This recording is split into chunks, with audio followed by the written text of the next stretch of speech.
Halo, perkenalkan nama saya Ujang Salam dengan NIM 241201110005 dari mata kuliah Informational System Management. Pada mini project kali ini, saya memilih use case event atau course registration dengan study kasus Whitley Academy. Project ini membahas perencanaan sistem informasi untuk mengintegrasikan registrasi, sertifikat, serta reporting untuk manajemen.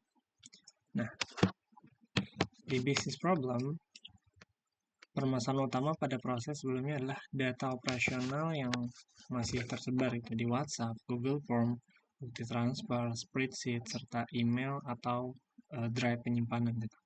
Spreadsheet bahkan digunakan sebagai tempat kerja operasional. Admin menjalin data di sana, memperbarui status pembayaran, mencatat kehadiran, dan membuat laporan secara manual. Akibatnya muncul input berulang. Jadi ada kemungkinan peserta juga jadi tidak konsisten, pembayaran sulit dicocokkan, sertifikat terlambat dikirim, dan manajemen tidak mendapatkan laporan secara real time. Nah, di current state proses saat ini, current state. Prosesnya dimulai saat promosi gitu. Dimulai promosi, jadi user melihat promosi, lalu menghubungi admin tentunya lewat WhatsApp, dan nanti belum tentu user langsung ke checkout. Akan ada pertanyaan dari user, setelah mereka oke, baru link pendaftaran dikirim. User mengisi link pendaftaran, dan admin mengecek tuh data pendaftaran apakah sudah sesuai atau sudah lengkap itu. Kalau belum lengkap, nanti minta lagi user untuk isi pendaftaran. Tapi kalau udah, nanti disalin ke Google Sheet, dan berdasarkan dari data Google Sheet ini dikirimlah invoice instruksi pembayaran. User membayar, mengirimkan bukti, baru nanti dicek nih mutasi rekening masuk atau enggak itu. Kalau masuk, baru dikonfirmasi dan memberi status peserta. Kalau enggak, nanti harus bukti ulang lagi dan mengulang lagi ke sini lagi. Nah, sedangkan jika sudah selesai, dia akan masukkan grup ke grup kelas dan mengirimkan jadwal informasi sampai pelatihan nanti dilaksanakan. Gitu. Bahkan setelah pelaksanaan dilaksanakan, masih ada proses yang manual lagi gitu, laporan manual, dan owner baru tahu itu setelah hasil gitu, setelah acaranya selesai gitu. Tidak bisa lihat dengan real time. Oke. Jadi bottleneck terbesar itu di tadi validasi pembayaran, pembaruan status peserta, serta perpindahan data menuju absensi atau attendance. Root cause-nya, saya ngelompokin jadi 5 ya. Dari sisi people, terus yang tadi ownernya belum jelas gitu, terima data belum jelas. Dari sisi proses, belum ada SOP end to end, dan dari sisi teknologi, toolsnya belum terintegrasi, dan di sisi data, belum ada single source of truth gitu. Sedangkan kalau dari governance-nya, SLA dan bukan RB, access control belum formal. Nah, karena itu saya bagi pembagian owner. Admin registration bertanggung jawab nih di sini. Admin registration bertanggung jawab terhadap data peserta, finance mengelola invoice, terus program manager itu mengelola event serta attendance, dan IT itu mengelola akses backup serta insiden ya. Oke. Propose as a solution yang kita yang kita ajukan adalah kita menggunakan layanan Odoo gitu. Salah satu CRM open source paling masif diadaptasi oleh bisnis gitu sebagai core operational system gitu, sekaligus single source of truth gitu. Jadi di sana nantinya akan ada data kontak, CRM, event, quotation, sales order, invoice, dan attendance dikelola di Odoo gitu. Nah, selain Odoo, kita juga pakai Supabase. Fungsinya buat apa? Fungsinya untuk analytical data layer. Nah, sedangkan dari Supabase tadi datanya dikelola ditampilkan ke owner dan lainnya menggunakan dashboard dari Streamlit. Nah, Di sini kita masih tetap menggunakan Google Sheet ya, tapi digunakan bukan untuk operasional, tapi untuk dipakai risk register, SLA tracker, ROI, roadmap, dan BCP yang mungkin nantinya akan full ke platform lain. Tapi untuk saat ini di spreadsheet tugas. Dan pembagian ini proses operasional tadi nggak lagi di spreadsheet gitu, full di spreadsheet. Oke, di slide 6. Nah, ini prototype Odoo ya. Gitu. Kita langsung aja buka slide dari master, event, lead source, quotation, payment status. Kita buka Odoo-nya, kita logout dulu. User, login. Nah, oke. Pertama mungkin mulai dari kontak ya. Dari kontak, jadi semua data peserta, calon peserta yang udah bayar, yang belum bayar, masuk ke sini semua datanya. Yang belum bayar, nantinya kita bisa kelola supaya untuk melakukan pembayaran.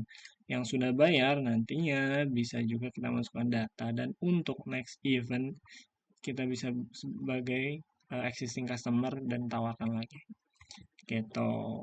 Jadi di sini ada apa aja sih di kontak ini gitu loh. Misalnya kita punya Mas Andi, alamatnya kita dapat, terus juga selain alamat, posisinya dapat, nomor HP dapat, email dapat. Dengan semua alamat ini, kita juga bisa eh, untuk menjadikan data ke depannya gitu. Melihat nih kira-kira di wilayah mana nih teman-temannya atau customer yang berkumpul gitu. Jadi untuk ke depannya bisa melaksanakan pelatihan terkait di daerah sana. Dan dari kontak tadi terkait juga nih ke salespersonnya, siapa sih salespersonnya yang handle itu.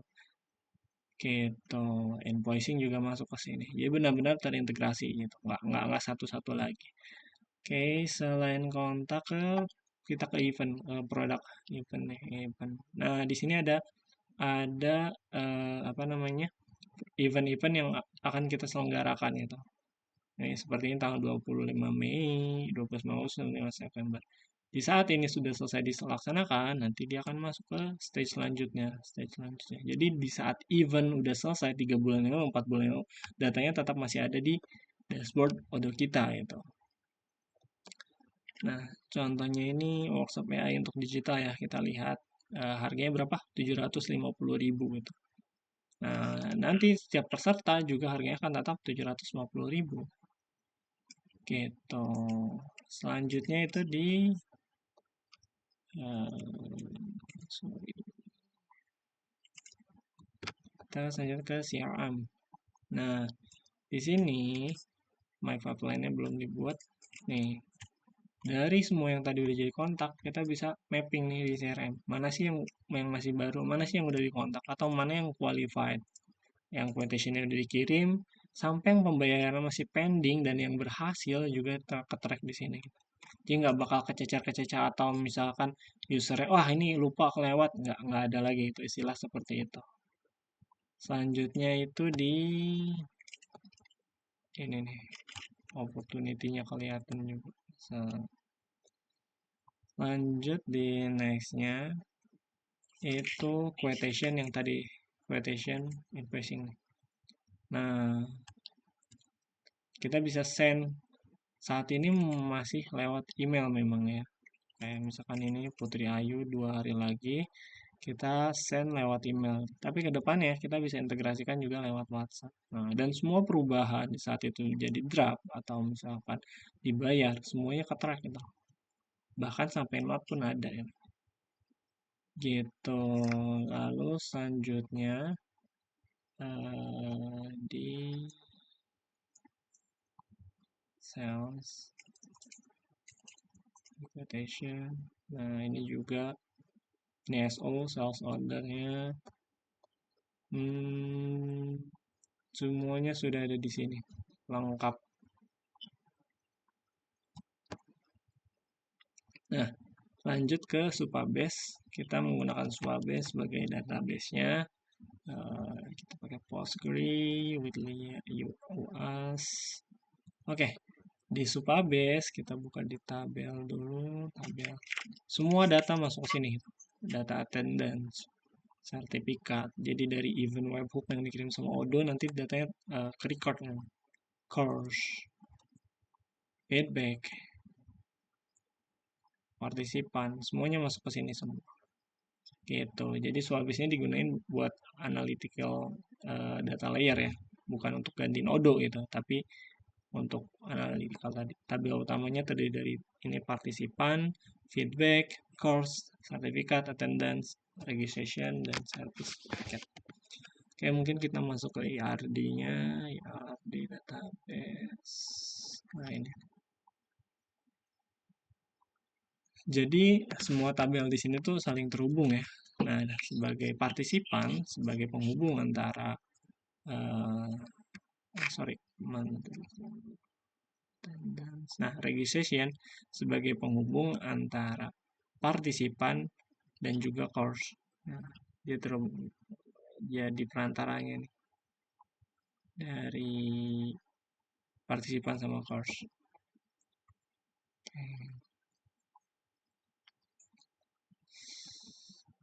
Ini datanya gitu. Nah, data ini dikelola nantinya jadi dashboard gitu yang bisa ditampilkan.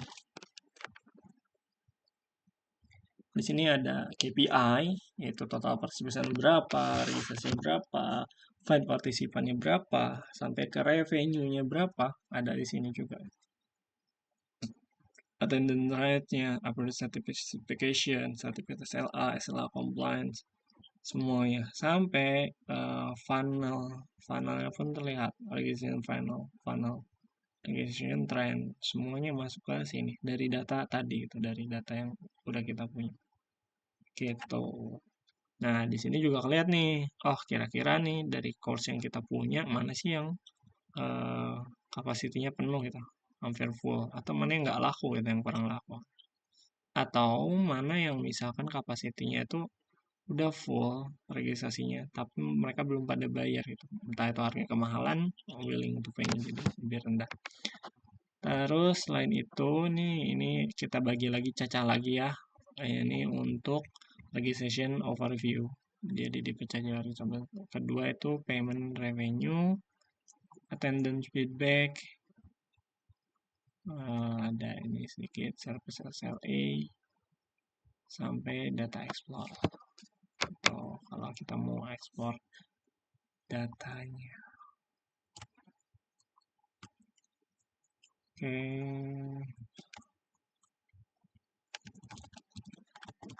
Ya, misalkan nyari user siapa. Coba Kijang atau ya,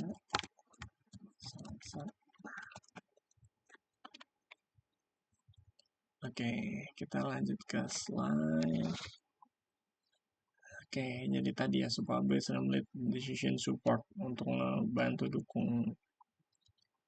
Nah, di KPI dashboard tadi dari KPI registration conversion bisa questionnya jadi registrasi berapa persen, target awalnya itu di 30%, payment conversion itu di 80%, attendance rate di 85%, payment confirmation di bawah 2 jam, sampai sertifikat SLA itu harus tepat waktu di atas 95%. Oke. Nah, ini risiko dikelola sebagai proses operasional, bukan hanya sekedar daftar masalah aja. Misalkan nih paymentnya mismatch di finance, ya harus unique invoice sama rekonsiliasi. Data peserta salah, admin harus validasi form. Auto downtime, IT harus ada backup dan fallback ke manual itu. Tapi kita tetap harus ada fallback gitu, untuk menghindari itu.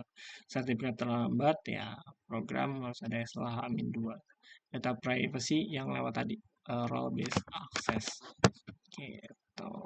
AI opportunity, responsibility AI.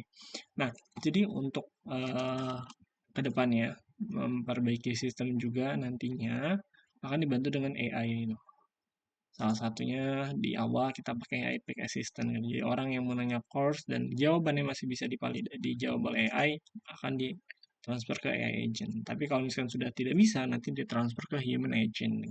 Selain itu, AI juga bisa kita manfaatkan untuk feedback summary gitu dari feedback-feedback mereka. Atau mereka misalkan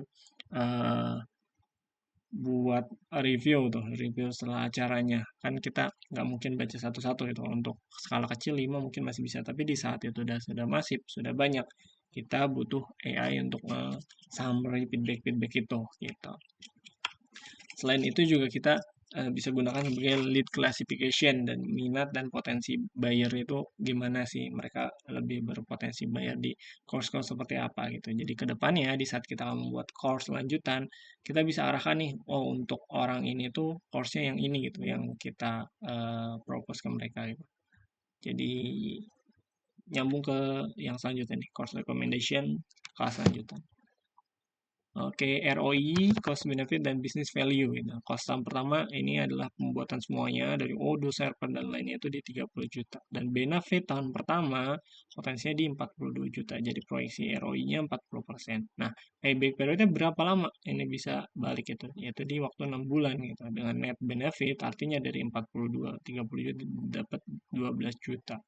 Jadi apa sih yang bisa diselesaikan di sini? Yaitu efisiensi admin, input pulang berkurang gitu. Jadi kemungkinan human error-nya pun berkurang gitu. Akurasi payment invoice dan status lebih jelas lagi gitu. Nggak bakal ada tuh udah bayar padahal belum gitu. Enggak gitu. Revenue visibility, event, dan channel terbaca, serta service quality SAP serta terukur. Gitu. Selanjutnya di informasi roadmap kita mulai dari fase analyze dulu nih kebutuhannya, kebutuhan lebih spesifik lagi, baru kita desain tuh sistemnya mau seperti apa. Setelah semuanya udah oke, kita setup Odoo-nya, buatkan prototype, testing, sampai di wing 6 kita udah go live rev gitu. Nah, tapi di sini juga kalau misalnya ada beberapa skenario gitu, kalau misalnya order down, kita nggak mungkin nggak jalan gitu. Kita siapkan juga tuh fallback Google Form dan Sheet untuk sementara, yang mungkin nantinya disinkronize ke Odoo lagi setelah online gitu. Payment down, misalnya anggaplah kita menggunakan Sendit-nya down gitu. Kita punya fallback di transfer bank manual. WhatsApp-nya gagal nih, kita harus ada fallback karena tadi datanya itu kita simpan email juga, ya nanti ke email reminder.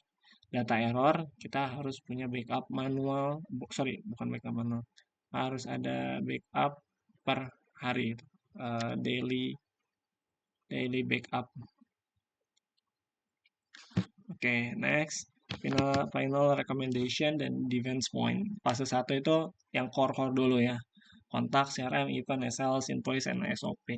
Fase 2 baru tuh integration ke yang lebih kompleks lagi. Payment gateway, WhatsApp, notification, Supabase, sama Streamlit dashboard tadi. Di fase 3 baru setelah semuanya oke, stabil, kita masuk ke intelligent atau AI gitu. Yaitu AI, FNQ, feedback analyze, course recommendation gitu. Mungkin sekian presentasi dari saya. Terima kasih banyak. Selamat pagi.